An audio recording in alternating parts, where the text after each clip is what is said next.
If you're a big swim team and you like to order a lot of gear, maybe you ought to check out Swim Outlet Team Division for these reasons. Swim teams receive a 10% discount on bulk orders. Swim teams or organizations get an 8% commission on referred sales. You'll also like their customization services, which is affordable and available at all times during the year for all team gear. With over 50,000 items in stock, you can get most anything you want. Swim Outlet Team Division. You need to try it out. You'll be glad you did.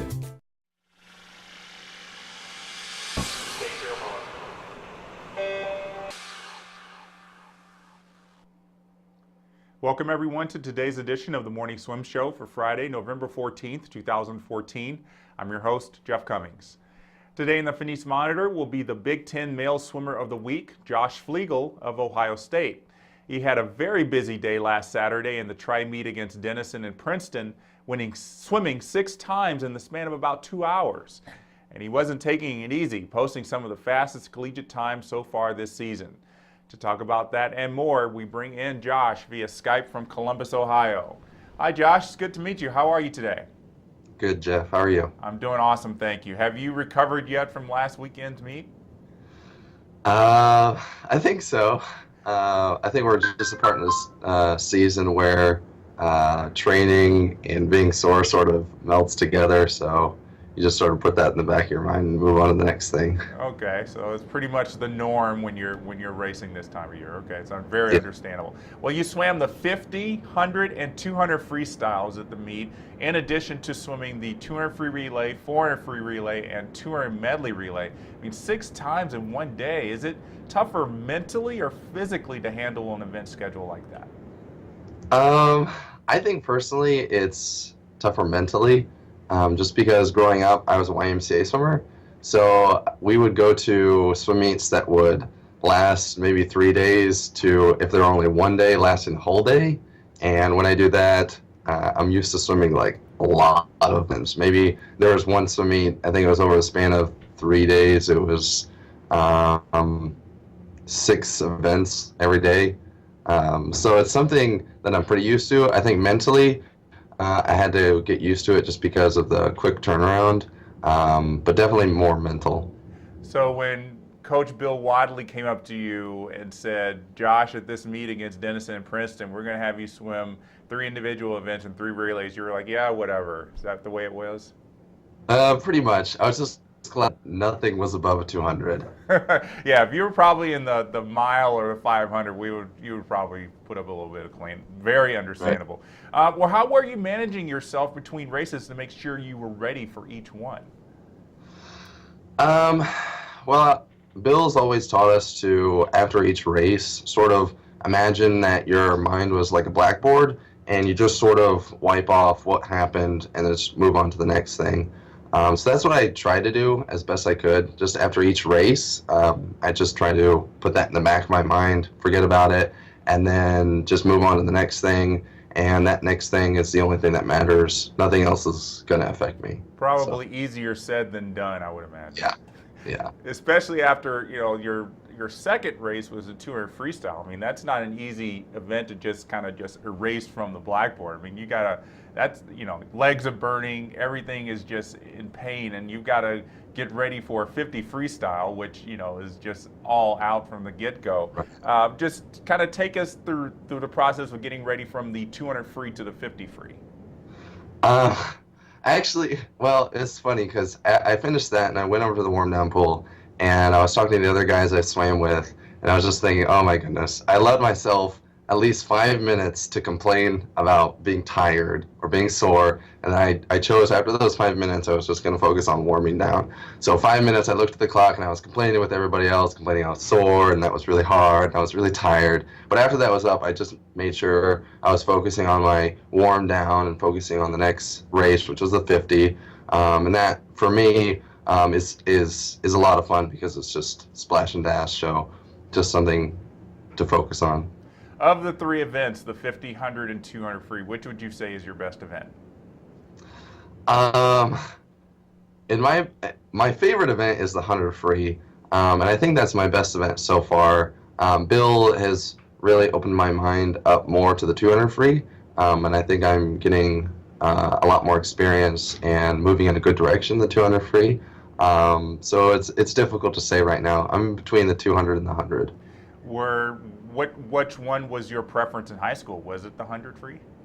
It was the 100 free, yeah. Okay, well, Definitely. you're obviously doing very well in the 200 free. You got to swim it last year at NCAA's.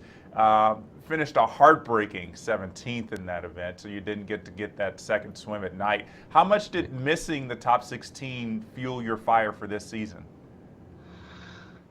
A lot, definitely. I always look after the end of each year and look at what I did and sort of what I accomplished. And I definitely, from where I left off, my mentality is just sort of start right back up to where I left off. It's like you said, easier said than done. But definitely after seeing what I could have done and seeing the guys that were there and sort of seeing what they look like and their stroke and seeing their teams and that kind of thing, it definitely caused me to reevaluate and sort of for better times and better things to come. Well, seeing as you say you're a better 100 freestyler and you think that's your best event, were you surprised that the 200 free was the event you qualified in for NCAA's last year? Kind of. I definitely, I think in the back of my mind growing up, the coaches I've had through the years have always told me I was going to be a good 200 freestyler. I think it's just because I held my stroke together pretty well. But personally, I kind of didn't want to believe that just because I like the 50 and 100 a lot more. I like just having the ability to go all out and see how fast I can go. So to do something like the 200 free, or as like a controlled sprint, was difficult for me to sort of accept. But I think now, getting stronger and more experience in the pool, I'm definitely more confident when I'm swimming the 200 free. So it's looking in a more positive direction. Well, that's good. And I'm sure you want to add, not just have just the 200 free, you want to swim the 50 and the 100 next March at NCAA's. Right, yep. Everybody wants to do that. That'll be a lot of events. I mean, you'll have those 3 events, and I'm sure you'll be asked to swim all the relays that the Buckeyes qualify for. So something like 6 events in a day, is nothing compared to what you have to do at NCAA's. You'll have to be all out 100% every single race you do there. Yep. Yeah, that's. I want to go back to your high school years. You were homeschooled, which is not out of the ordinary for great swimmers to be homeschooled. But it meant that you couldn't swim at the Ohio high school state meet. Is that right? Yeah. We because of my homeschooling background, we weren't allowed to compete at the state championships just because I wasn't enrolled into a public high school. But that, to me, didn't really affect my views on swimming, or I don't think hindered me in any way. Okay. Did you ever go to the meet and watch it at all? Any of your years? I personally have never been to the state meet. I've seen videos and heard stories about it from all of my friends on the YMCA team that I swam on, but I really had no desire to go. I was just sort of focused on my own races and my own meets. Yeah, well, that's really good to do. I was hoping you didn't say you were going, because that would have just been heartbreaking to go to this meet, probably look at it and say, hey, I could have won that event. Yeah, I was told that by definitely my friends and trying to convince me to start high school swimming, but my heart was more into YMCA and USA swimming. Was it a big adjustment moving from being homeschooled to being enrolled at one of the largest universities in the country? A little bit. Definitely on the side of trying to find people that I relate to or connect to on a deep level, just because growing up at home and being homeschooled, there were so many people around that I could connect with, and I was near to. In my family, I have 9 other siblings, so there was always someone I could call on, that I could connect. But in terms of, I think not necessarily in a way many people might think, because in homeschooling, a lot of the work and push for the academics relies solely on sort of that student. So it relied on me when I was homeschooled to make sure I got my studies done and working by myself. So once I got here, it was just sort of a normal thing I had to do, just sort of go and study and do the work that needs to be done. And in terms of like the size, it honestly doesn't really bother me too much. I think it's just because I'm focused on my own little world that I'm in swimming, and my it doesn't affect me too much. Okay. Well, you said something in there that kind of almost made me fall out of my chair. You're one of 9 siblings? Yep. There's 10 of us all together. 10 of, oh my goodness. I think that that couldn't have been fun to be one of 10, to, fighting over food at the table and who watches what on television. Yeah, it was difficult because the 6 other siblings above me, I'm 7th in line, and the 6 other siblings above me is 5 girls and only 1 other boy, which is my older brother Jason. So there was like, luckily I was the second boy in line, so I had my older brother that we could sort of do things with, and but we were definitely growing up in those younger years outranked by a lot of girls and having to do things they want. So. Well, you're again, that's just remarkable that you came out on the other side grinning, because I can't imagine being one of only 2 siblings to have endured a household like that. So congratulations to you on just making it through that. The Ohio State Invite is next week.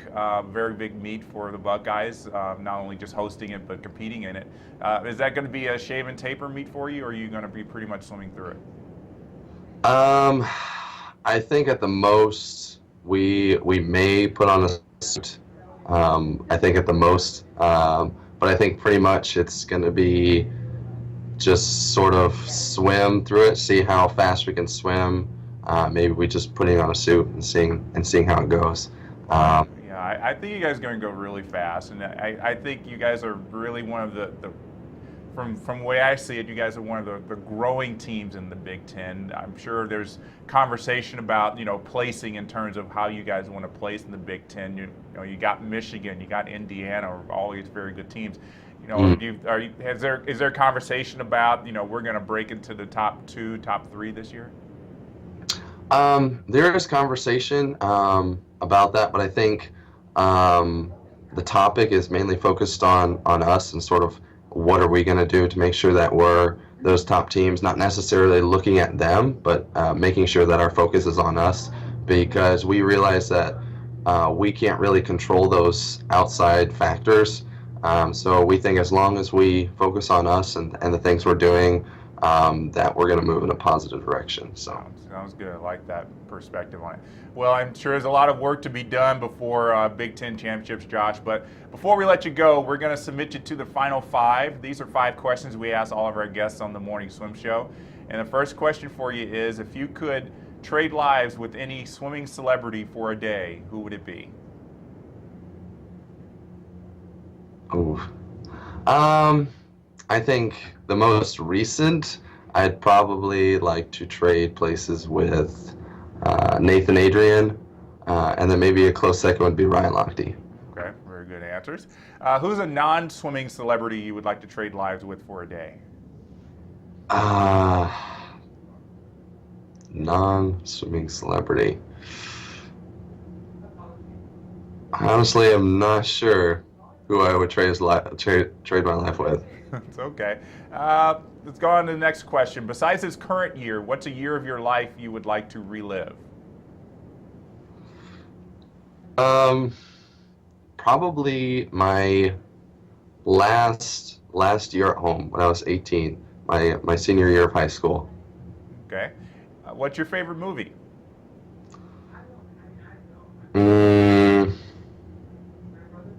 My favorite movie, I really enjoyed Tron, and I really liked Inception. I like the movies that sort of twist your mind a little bit. Are you talking about the Tron remake or the original back in the 80s? I really like the Tron remake. I've seen the original Tron, but I'd probably go with the remake. Okay. And last question for you, what's your favorite season? My favorite season is probably winter in December. Ooh, it's cold and snowy. You must like trudging out there in the boots. Well, yeah, I was actually born December 23rd, so it's sort of my season, I guess. Oh my gosh, but it's probably just one big present fest for you. Yeah. You know, in a household of 10, you're probably still fighting for presents too, even after they're open. Yep. Well, Josh, thank you so much for joining us. Congratulations on a great meet last weekend. We're looking forward to seeing how you do at the Ohio State Invite and the rest of the season as well. Yep. Thanks. All right. Bye. And that's going to do it for today's edition of the Morning Swim Show. Now, Ohio State isn't racing this weekend, but college swimming will still be hot and heavy across the country, so head to our college channel at swimmingworld.com to get recaps of the top meets. I'm Jeff Cummings. Thanks for watching.